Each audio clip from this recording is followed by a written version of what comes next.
Assalamualaikum warahmatullahi wabarakatuh. Ini kami daripada KUM Plan 5 yang terdiri daripada 5 orang ahli, iaitu Zarina, Nur Mazila, Nurul Aina Najihah, Sabrul Nidas, dan saya Najihah, akan mengupas tajuk bagi soalan 4, iaitu trend pengambilan anak angkat dalam kalangan masyarakat yang semakin meningkat di kalangan mereka yang tidak berkahwin. Bincangkan kembangan emosi dan moral kanak-kanak yang tidak mempunyai ibu atau bapa.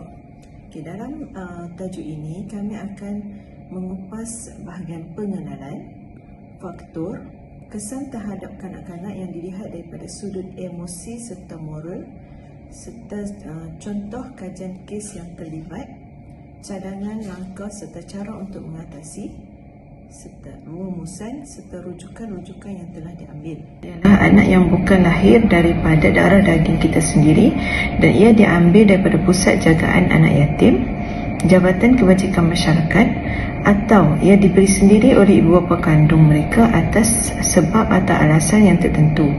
Dalam sudut pandangan Islam, anak angkat bermaksud anak yang bukan terhasil dari nasab keturunan seseorang itu sendiri. Ia juga disebut sebagai at-tabni, iaitu seseorang mengambil anak orang lain sebagai anak sendiri. Ketiga, cara untuk memohon pengambilan anak angkat, ia terbahagi kepada dua, iaitu permohonan yang dibuat melalui JPN, permohonan melalui mahkamah. Rujuk kepada statistik permohonan anak angkat, pada tahun 2018, negeri yang tertinggi mencatat jumlah permohonan ialah negeri Selangor, iaitu sebanyak 336 yang membuat permohonan melalui JPN dan 183 yang membuat permohonan melalui mahkamah. Kaum yang paling tertinggi memohon pengambilan anak angkat dalam tempoh 2 tahun sejak 2019 lagi adalah terdiri daripada kaum Melayu, iaitu sebanyak 5,728. Nama Akta Pendaftaran Pengangkatan pada tahun 1952 dan Akta Pengangkatan 1952. Kelima, kita akan lihat anak yang dikenali sebagai anak angkat, defektor, anak tak sah taraf. 3, anak susuan adalah anak yatim. Yang kelima terdiri daripada anak pungut. 6, kita akan lihat kepada syarat-syarat kelayakan pengambilan anak angkat di bawah Akta Pendaftaran Anak Angkat pada tahun 1952. Contoh kajian kes. Sejahtera, saya Nurul Aina Najihah binti Zurin akan membentangkan mengenai pengambilan anak angkat. Biologi, menurut Dian Pratama 2020, lelaki dikatakan mandul jika ia tidak dapat menghasilkan sperma atau sperma yang dihasilkan adalah kurang berkualiti. Okey, sperma yang dihasilkan kurang berkualiti. Air mani yang dimiliki, yang dihasilkan mengandungi darah.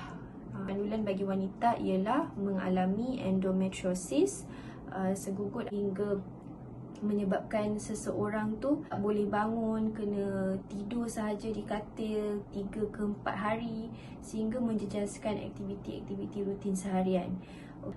Bermenstruasi 2 ataupun 3 kali sahaja setahun yang dialami oleh lelaki dan wanita, seperti yang melibatkan sperma, melibatkan ovum dan sebagainya, mendorong mereka untuk mengambil anak angkat demi merealisasikan impian mereka untuk memiliki zuriat kandung. Seterusnya ialah faktor tiada keinginan berkahwin anak angkat oleh LGBT, iaitu pengambilan anak angkat oleh orang lesbian, gay, bisexual, transgender. Ini ialah lelaki yang berubah menjadi wanita ataupun wanita yang berubah menjadi lelaki. 287 kes seks luar tabi'i direkodkan di antara 2019 hingga November 2021. Mereka mengalami trauma dalam perkahwinan, sudah berkahwin dan bercerai dan tidak lagi mahu berkahwin. 3, tahap empati tinggi.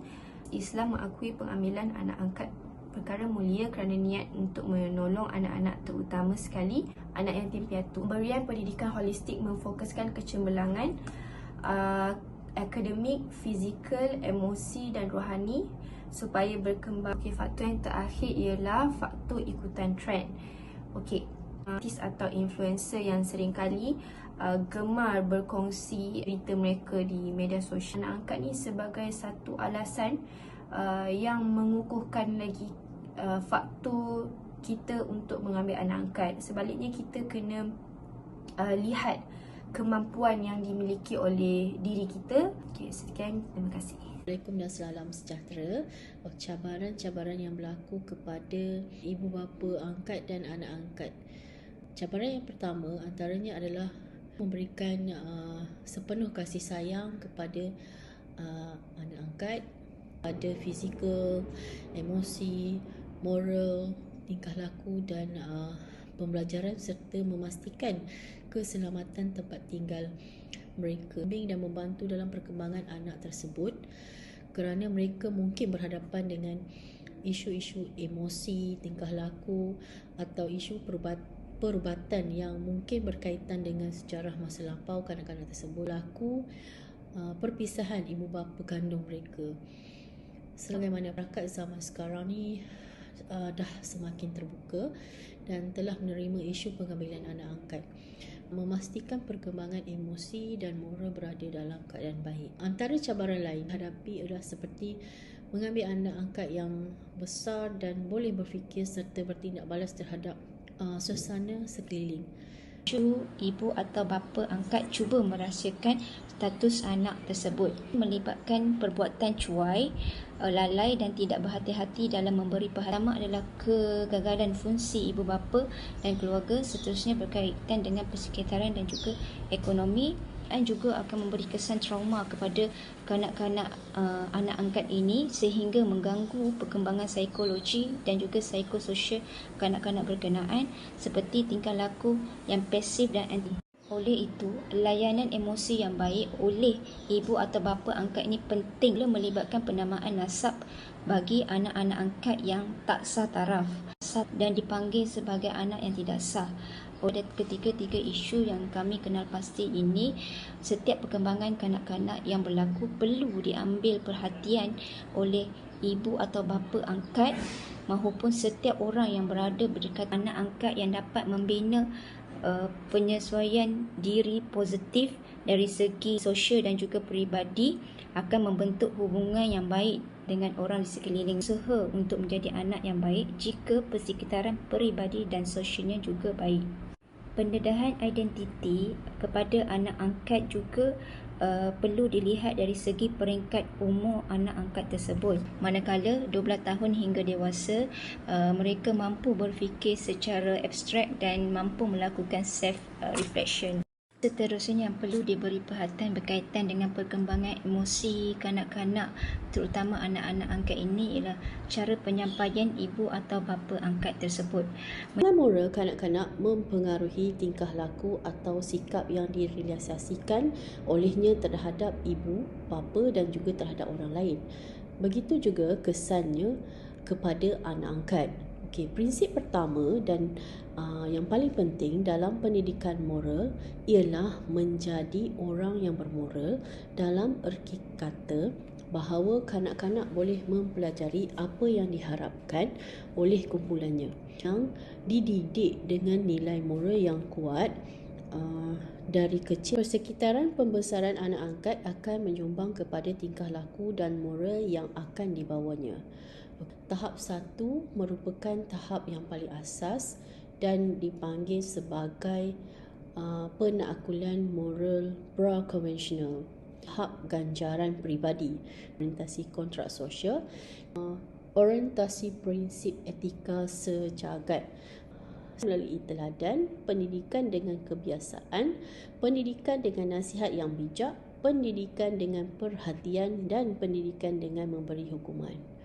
Teknik dan cara memberikan hukuman terhadap anak yang diajarkan oleh Rasulullah iaitu dengan nasihat yang baik, dengan teguran, dengan interaksi yang lembut. Assalamualaikum. Langkah mengatasi konflik emosi anak angkat. Peranan ibu bapa angkat itu sendiri. Kedua, peranan komuniti ataupun masyarakat. Dan ketiga, peranan kerajaan. Ada nilai empati, nilai moral yang tinggi. Peranan kerajaan untuk mewajibkan semua pasangan yang ingin mengambil anak angkat menjalani kursus keibu bapaan.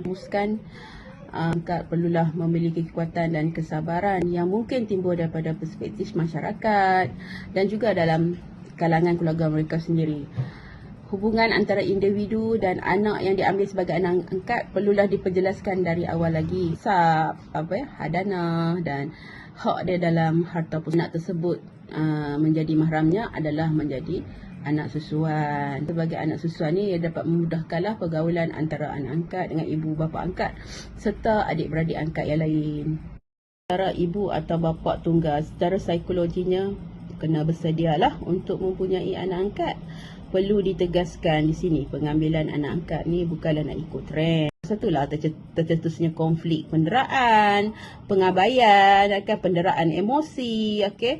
Bila kita dah pasangan ni yang bujang ni dah berkahwin, dia membezakan kasih sayang antara anak kandung dia dengan anak angkat. Sekian, terima kasih.